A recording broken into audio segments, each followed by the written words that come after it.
All right, so I'll invite the final author who will share her reflection, and then we'll move to a different segment. So allow me to introduce her. She is an organizational development consultant and transformational strategist. She advocates for inner work as the foundation of authentic, enduring leadership. Her mission is very simple: transform the inner life to live outwardly in peace and alignment. Ladies and gentlemen, help me invite Everlyne Koki to the stage. Karibu, karibu sana.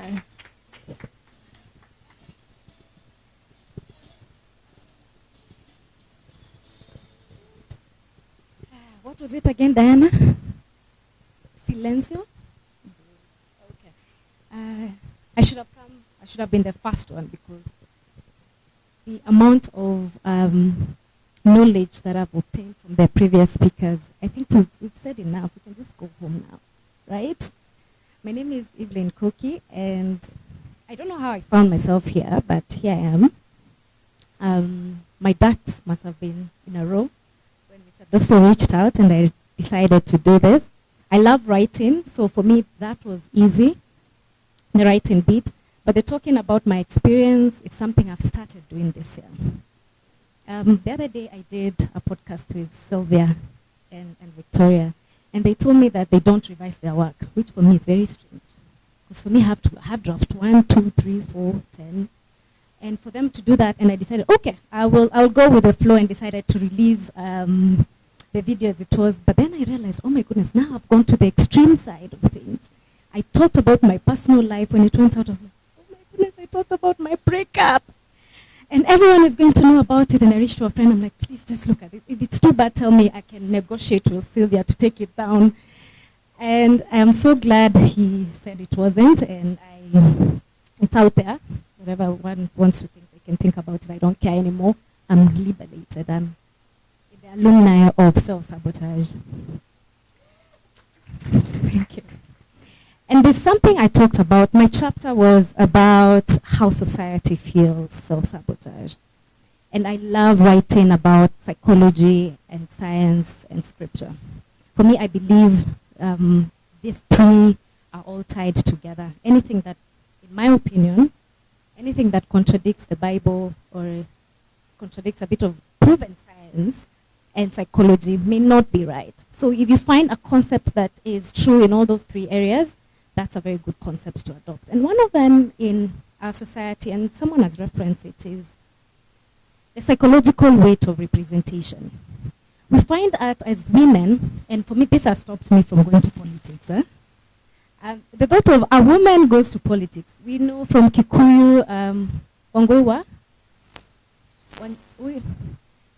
Yes, yes. She went into politics, became the first held woman.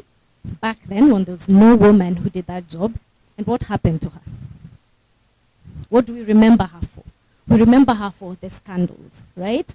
Not her leadership skills. And for me, the fact that I would stand and do something and it's so critiqued and judged by people who don't know me stopped me in my tracks. Not once, not twice, not 3 times.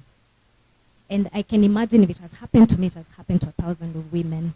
And I'm so happy that we are doing this project, because it's going to liberate us to be the women we want to be. If you want to be the president, please go ahead and be the president. Let not the society stop you. I will start with the society I found myself in.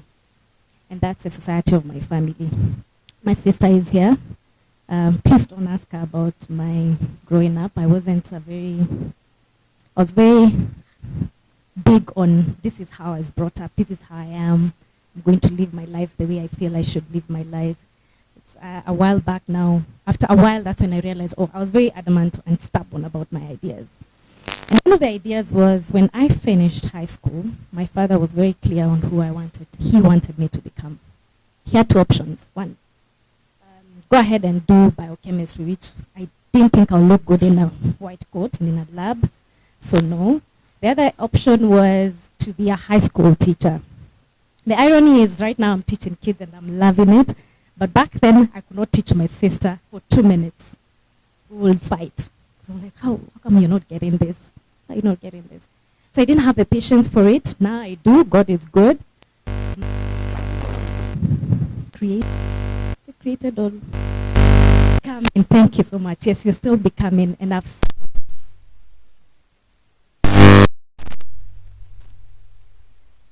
knew I don't want to be those two things.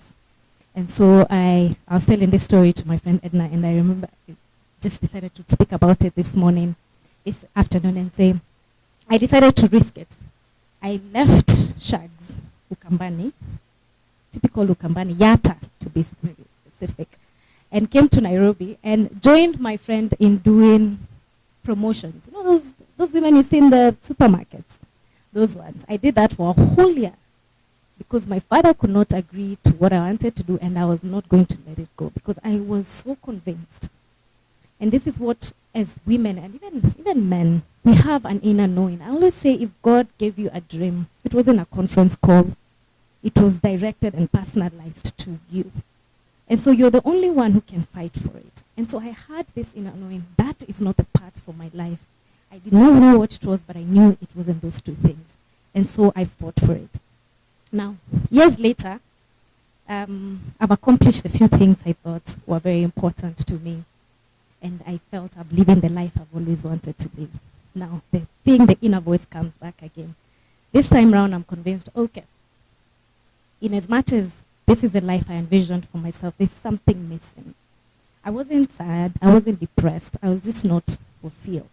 I felt there's something I must be doing out there. And then again, another call to disorganize my life. And for me, those two things have been very easy. When it's a call for me personally and something I know and I know God is guiding me, I go all out for it. But when it comes now to the society, it's a different story. And this is where now we get to see what has happened or what would have happened at most of the innovations that we currently enjoy. Kaleche talked about Netflix. Do you know Netflix almost never came to be? Because this guy second-guessed himself so much. And for me, that's what I want you to leave this room with.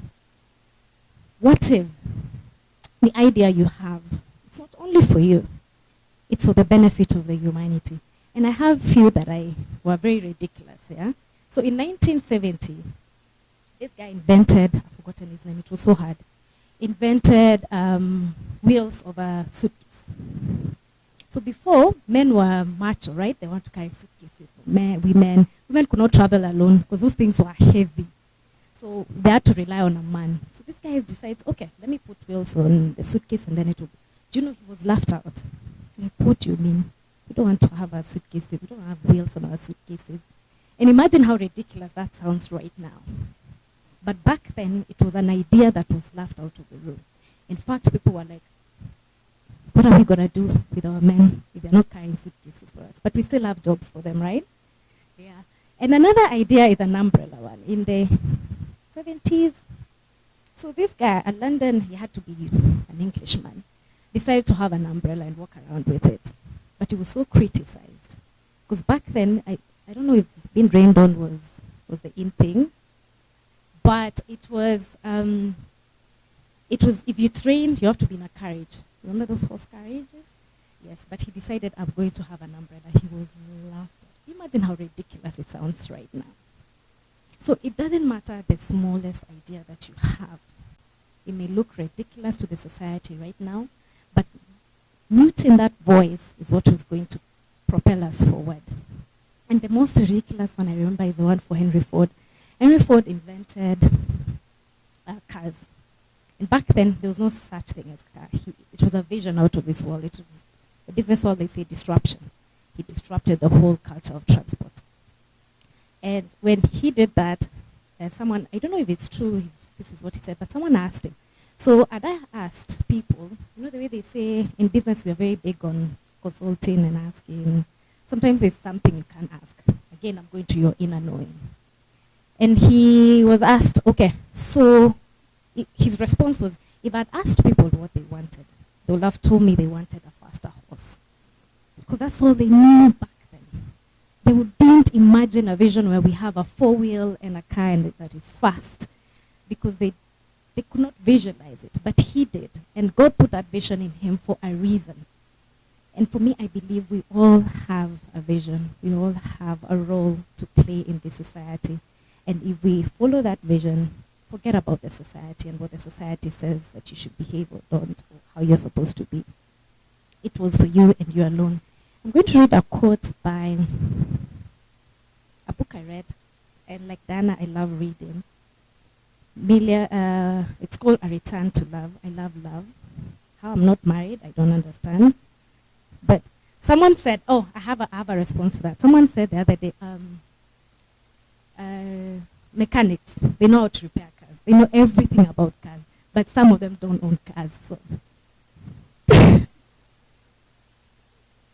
yeah, exactly. Someone got it. Okay. So, where is this quote? So it says,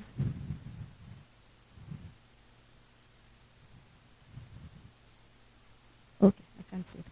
But it says, our biggest fear is not that we are inadequate. Our biggest fear is that we are powerful beyond measure. It is our light, not our darkness, that scares the most from us. And we always ask ourselves, who am I to be gorgeous, brilliant? But she asks and says, who are you not to be? You are a child of God. You're sent here to reflect the light that God sent you with it. And the more you do that, the more you reflect that light, the more you live in your authentic self, the more you liberate other women to do that. And the more you do that, the society is pushed forward. And before you know it, we are living in one good, amazing society where everyone is living in their power and everyone is fulfilled. Can you imagine a society without so much, stress and burnout and all these other things people are experiencing? We will be so, let me say, joyous. We'll be so joyous and happy and in coherence with our lives and who we were meant to be. And I would love to end on that note and say, when you come to the end of your life, I always tell my friends Yvonne and Kerubo that I want to be a fun grandma.